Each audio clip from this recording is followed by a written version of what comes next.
Ladies and gents, welcome back to Dark Times 1 Odyssey. This is Marcian, I'm such Paradox, and last episode we went through the Ashen Stronghold, and well, I wouldn't say that we killed the boss kinda killed himself, unfortunately.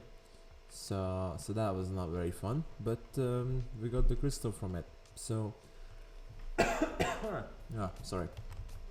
So the only thing now remaining here is that we now probably know where we need to head to get to the next intersection. So we found a little area here that I'm just gonna go on a limb and assume that it's gonna lead us into the next intersection. Should be right around the corner. Yeah, this one here. A moment's respite. So I'm just gonna go on a wild limb and say this leads into intersection 3. Because oh god, what the fuck is this? Okay, at least they again get one shot, which is extremely convenient. I think they were called undead raiders. I think that's what it said. But yeah, but I think this leads to intersection 3. I don't think there's any other place where we could have gone or could go rather. Oh my god, that little baby zombie got yeeted into or out of existence rather. So yeah, so we're gonna do this, and then we'll head back to the previous areas to see if we can get the remaining emeralds like we did the previous time, and then we'll carry on with the map. That's just what the plan is. So yeah, so hope you guys. I wonder if there's gonna be emeralds in here. I don't think there would be, but maybe they will be. I'm not entirely sure just yet. Oh come on, man. But yeah, hope you guys are doing good. Hope you guys had a good Christmas. Again, I'm a tiny bit late on that because it's already December 31st. So this is I'm recording this on New Year's Eve.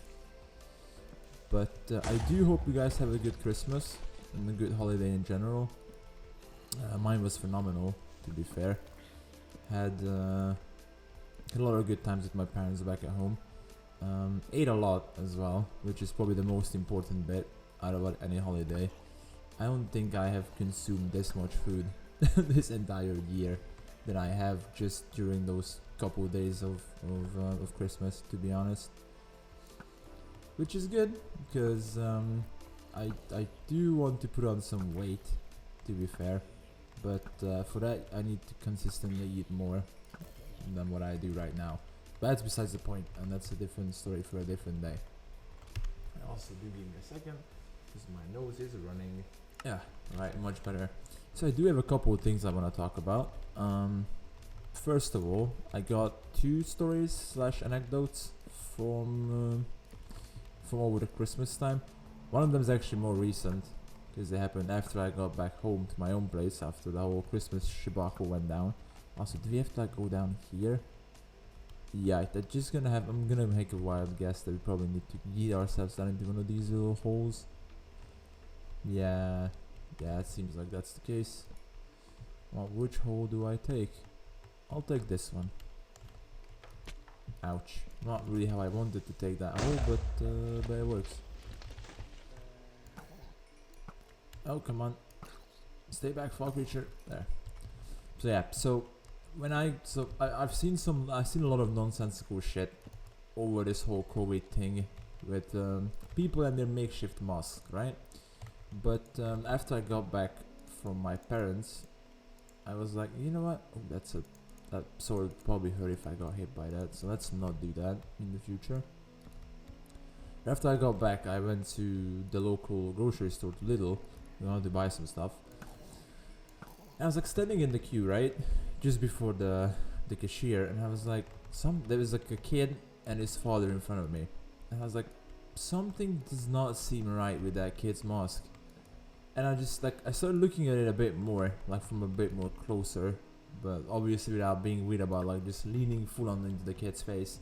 I'm like, what's wrong with that boy's mask? And then it hit me, the realization hit me that the kid didn't have a mask on, but instead he had toilet paper wrapped around his mouth and his head in like 2 layers, basically, like twice. He had it rolled around his face twice. And like the thing I didn't understand is that his father had a perfectly normal mosque. So it's like why? Oh, well, let's not do that. Now we can do that. It's like the dad had a completely normal mosque on. Why does the kid have fucking toilet paper rolled around his face?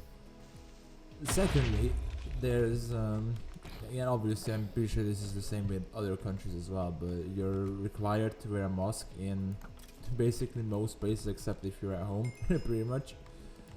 But like same applies to grocery stores or shopping malls and the likes of that. Then there's security personnel at the entrance of most grocery stores anyway, employed by the grocery store themselves, to check if the people who enter the shop actually have masks on or not. So it kind of fucking beats me of how they allowed that kid into the thing. It wasn't even like a young kid, like something like 4 or 5 or something less than that. I would say it's probably like around 10 years old, probably. So I was just standing behind them in the queue, just completely baffled about what the hell is happening and why is this happening in the first place. And then there was just that, and then they were gone, and I was just left there being bewildered about what just occurred. And I was like, okay, I guess that just happened. That definitely had toilet paper on his face and not a mask. But I mean, it is what it is, I suppose. I mean, I just do find it very nonsensical, and also oh god, why are these ones so much faster than the previous ones? I wasn't the only one that saw that those were faster than the previous ones, right? I'm not going insane, am I? The other thing, which is a bit more of a light-hearted story, thankfully, and it's not something like stupid or, well, it is COVID related, but and I guess the setup and the premise of the story is kind of sad, but the outcome of it is pretty decent. So basically, back when I still worked at the airport, right, and it wasn't like how it is now, but like in the first wave of the big COVID, then I remember we had a flight to the United Arab Emirates, to Abu Dhabi, right? And then the travel restrictions there were very, very strict. So it was very hard to travel there. Not a lot of people traveled there in the first place, but if you wanted to travel there, for example, you would need to have a lot of things. One of those things being that you need to be a UAE national, or you had to have a residence permit, but a specific one at that. And then you had to fill out like this website somewhere on the UAE's like immigration site or whatever, that you're like, yeah, like I live here, I have family here, I study here, yada yada yada yada. And then you had to prove it by like different other documentation that is the case. Also, where the hell are we going, by the way? That is my current question at the moment. So to put it lightly, it wasn't easy to go to Abu Dhabi, right? So most of the times, I'm gonna choose to go this way where it's light and just go down. So yeah, but like most Abu Dhabi flights had about 10 to 15 people, and that was it. And then actual people who would be able to go on the flight and actually leave Budapest for Abu Dhabi would be about 5 to 10 in most cases. Now, what was the specific or the special one in with this story in particular is that there was an English lady with her daughter, and if I remember correctly, they wanted to visit a relative in Abu Dhabi. Now, I don't remember what the relative was, but I think that's besides the point, in all honesty. But they wanted to visit Abu Dhabi.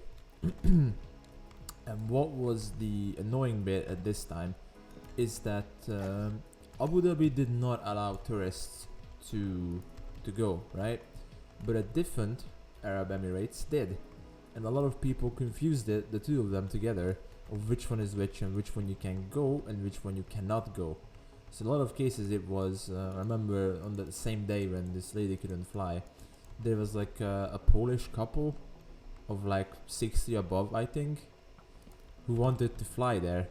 And we were like, yeah, but you can't, because Abu Dhabi doesn't allow tourists. It's the other one that I can't remember which one it was, but basically a different Arab Emirates was the one that, some other place in there that allowed it for tourists to travel, but not Abu Dhabi.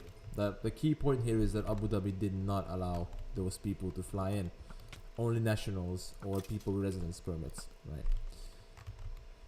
So then the lady rolled up, and we were like, yeah, it's like, she just had a British passport, and that was it. And I was like, do you have nothing else, like anything? It's like, no, not really, not even the slightest, not at all. I'm like, okay, that's very unfortunate, because then you cannot travel. I'm sorry, you just can't. And I remember I back in the back at that time I was still like the check-in supervisor, so every single Abu Dhabi flight, even though if I had something else to do, I would need to be present, because it would always be a massive shit show, and then you would need someone, the higher up, so people who say, I want to speak to the manager, when the classic Karens come out, like that Polish lady for example, she was a definite Karen for sure. I would be there from like just an arm's reach, so they would need to walk through the entire airport to get to that one gate where the Abu Dhabi flight was held. So I was already there to begin with. And she was like, okay, like she was extremely chill about it. She didn't start freaking out. She didn't start making a massive fuss about it. And she saw that I had issues with other passengers too that we needed to be taken care of. So I kind of told her like, we'll try and sort this out. I'll try and help you as well. But as you can see, there's a lot of other shit happening at the moment. So if you could be kind enough to wait a bit more, and once I'm finished with the other passengers, I'll help you out as well. She obliged. She went a bit to the side of the gate, and that was it. Hello. This is a thing. Certainly is. Once I finished messing about with the other people, I went back to her and I was like, so this is the situation. Unfortunately, cannot travel. And the thing is, she couldn't even leave the transit area, so she would need to stay in. So her only option was to buy a ticket back to England, like right there and right then. She would not be able to leave the I'm not a fan of this gravel here in the slightest. She would need to buy a ticket right there right then, because she would not be able to leave the terminal bed. So that was also a big unfortunate thing. But to make things even worse, she had no more money. And I'll say this, and I never understood how people can do this. Like, how do you travel, even if you're traveling to like a relative of yours or whatever, how do you travel without having spare money to when situations like this happen? Like, you always gotta be prepared that something might go wrong, and you might need to have some money left over. I think we found the intersection, by the way.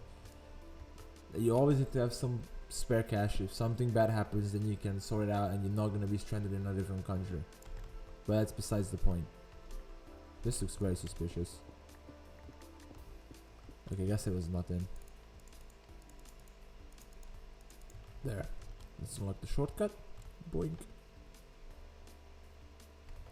Okay, so which one is it, you reckon? Probably this one. Yep. So that was all finished, and I actually felt really bad for her. So another colleague of mine and I, who were staying there at the gate after the whole thing got finished, I was like, you know what, we'll try and sort this out. She wanted to go back to Manchester, I think. We were like, with my colleague, we were like, you know what, we'll try and have, we'll buy a ticket back to Manchester for you and your daughter, right?